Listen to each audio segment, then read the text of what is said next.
All right? But now, as I bring up Reverend Swan, I would like to just thank you guys for letting me to come out here tonight and share my brand and everything with you. Thank you.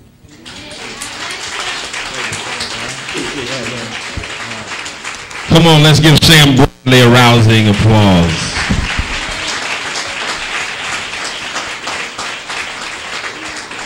And it just tells you what a gracious host I am by allowing alphas in my pulpit. I let Kappas up here. I don't know if I'm going to let any Qs get up here or not. But certainly we're thankful to Sam for coming in and hosting us on tonight. And now this is the moment that you've all been waiting for. How many heard our interview on the radio this morning? All right, all right, all right. Well, certainly there's a bio in your program, and so I won't exhaust the time by going through the biography, because there's an old saying that we have in the church when it comes to testifying and telling our story. And we often say, you can't tell it.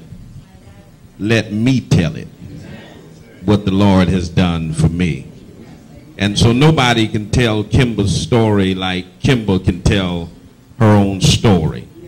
And when she has completed her presentation, she does have books in the back. Her book is called Poster Child, and she will be doing a book signing, and so you want to have the opportunity to get the book and to talk to her one-on-one. Intriguing story by a young lady who has spent her time going around the country and talking to young people, particularly about making the right choices and what the potential is when you don't make the right choice. And so I want you young people to tune your ears in and listen to what she has to say. Would you receive our guest for this evening, Miss Kemba Smith-Pradia, at this time?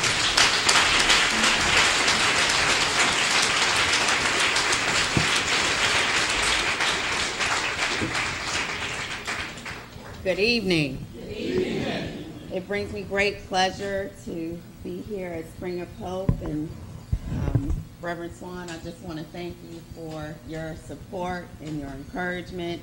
I don't take it lightly when pastors invite me to their church amongst their community. I appreciate you recognizing the important issues that impact people of color the most. So again, thank you. In my parents' absence, I want to thank them. You'll hear more about them in my presentation. But they are my true heroes. They are the heroes throughout this whole Kemba Smith story. But last but not least, of course, I will not be remiss in thanking God. You almost set me up, Reverend Swan, because, you know, seeing young people, I'm very passionate about our young people, and to see them so passionate in their craft. I want to thank you, Dream Studios, for what you're doing with those young people. To see what the devil meant for evil, God turned around and made it for good and to save lives. And I'm grateful that God released me from federal prison, because it was meant for me to still be in federal prison today until the year 2016.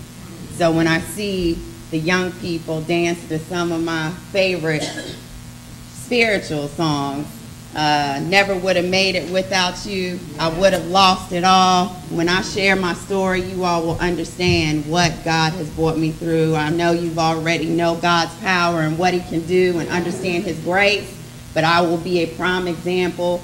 And hopefully when you walk out of these doors tonight, you'll be re-energized and know his power even more. Because my release date was 2016, but it actually took the President of the United States, President Bill Clinton, to sign a document that released me from federal prison after having served 6.5 years. And that was a miracle, because that's something that does not typically happen every day. So I'm very grateful, again, to have this opportunity. I also want to thank my husband, who's at home taking care of our almost 3-year-old. God bless him. Hopefully God is watching over him, because I'm noticing this little girl right here. She's so calm and patient. That would not be my daughter. She'll be running circles around here. But this is my first time in Springfield, Massachusetts, and I'm just so grateful to be here. And I'm so glad that it was warm today. I came prepared with my gloves and my hat, but I didn't even really need it.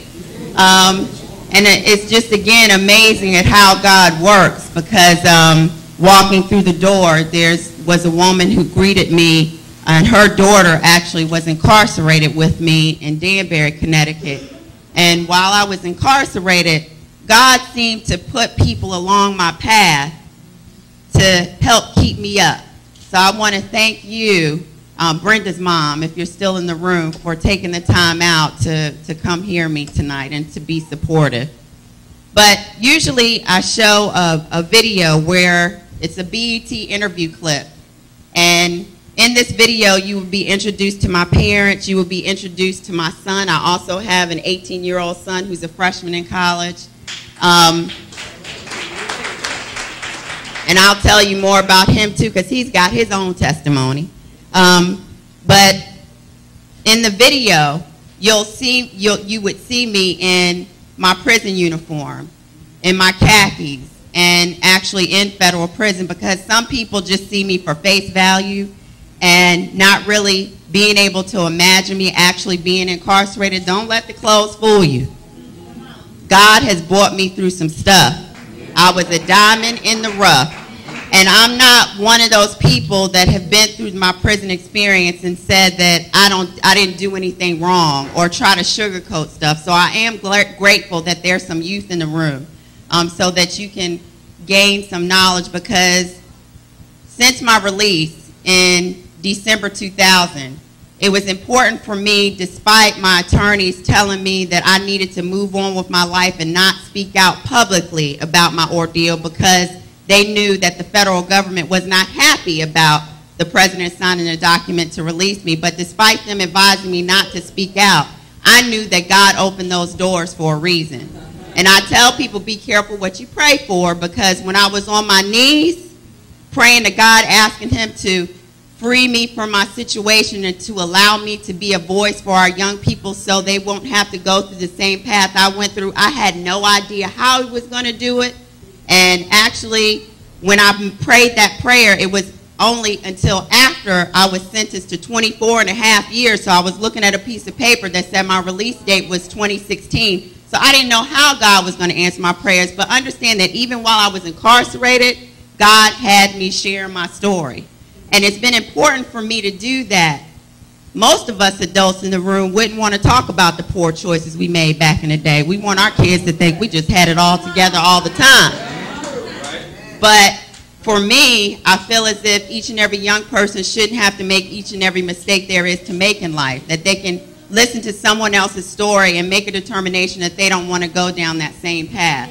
So that's been my commitment in coming out, but also, too, after putting myself aligned with other people that are advocating towards drug policy and reform, it has also been important for me to speak out for the voiceless that I left behind in federal prison. I was a first-time nonviolent drug offender, had never been in trouble before, sentenced to 24.5 years. You would think that story is unique, like, good goodness, how could this girl get so much time and she had never been in trouble before? But it was shocking to me going inside the federal system and seeing just how many other women just like me who had never been in trouble before, who had 20, 30, 40, 50 years. There are 2 women who are still incarcerated with that I was friends with who have already served 18 years of their sentence. They were not, and they have a life sentence. They have not been afforded the same opportunities that I have. And so that's why it's been important for me to continue to speak out for them. In coming out, one of my first speaking engagements was for the city of Richmond. At the time, the mayor was Tim Kaine, and I spoke before an audience of 3,500 people. And again, this is an example of God's grace. I didn't know what I was going to say. When he invited me to do it, I was hesitant. But then I realized what I had promised God. And each and every time, like, this does not come natural to me. I basically don't like to be in the forefront, but God helps me through each and every experience, each and every speaking engagement, so that his work can be done. And from that moment forward, I've been on the public speaking circuit for over 12 years and sharing this Kemba Smith story. And ultimately, my parents raised me in a good home. I'm an only child. In elementary and middle school, I did everything that my parents asked me to do. I played by the rules. But ultimately, when I started high school and started liking boys, something went haywire, just a little bit. But I can remember there was a guy that I had a crush on, and he was the star football, star basketball player at my high school. And one day, he gave me his gold chain to wear. And I can remember being all excited about this gold chain and going home and telling my mom how excited I was, how Derek gave me this gold chain. And my mother let me go through my whole little spiel. I saw her facial expression start to change, and I had no idea what she was getting ready to say. But she says, "Kemba, when you get to school tomorrow, you make sure you give that boy his chain back, and I don't want to ever see it around your neck again." Now, in my mind back then, I was like, my mama is tripping. And young ladies, do you think I gave Derek the chain back? No, little Miss Know-It-All Kemba said, no, I'm going to keep this chain. And, you know, basically, I would tuck the chain underneath my shirt or tuck it in my pocket. But eventually, I was in the marching band in high school, and my mother came to pick me up one evening, and she didn't find me in my normal spot.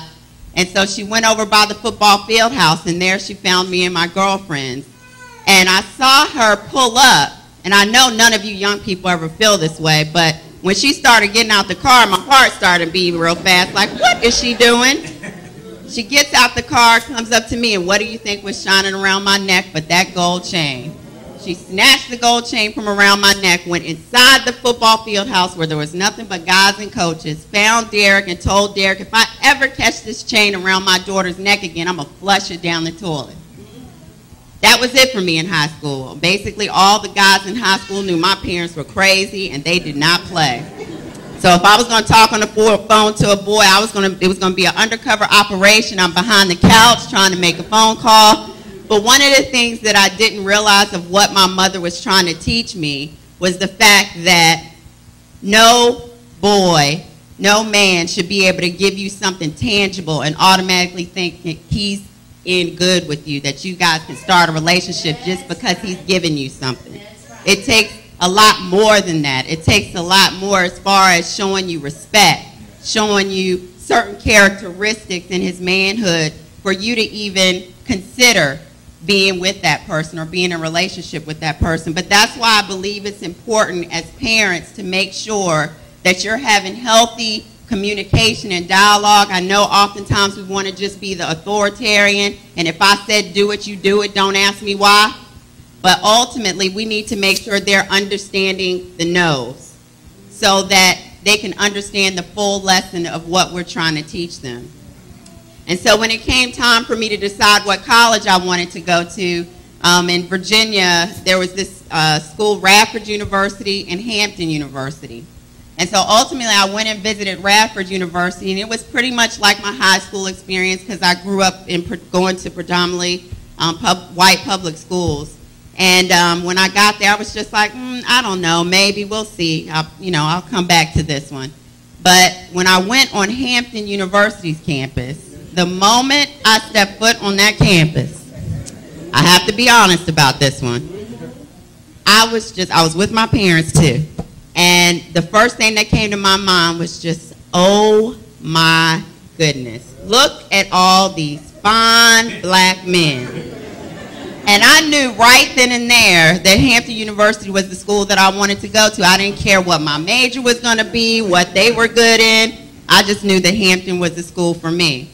And got there. During the summer I did well, but then when the fall came and all the students came,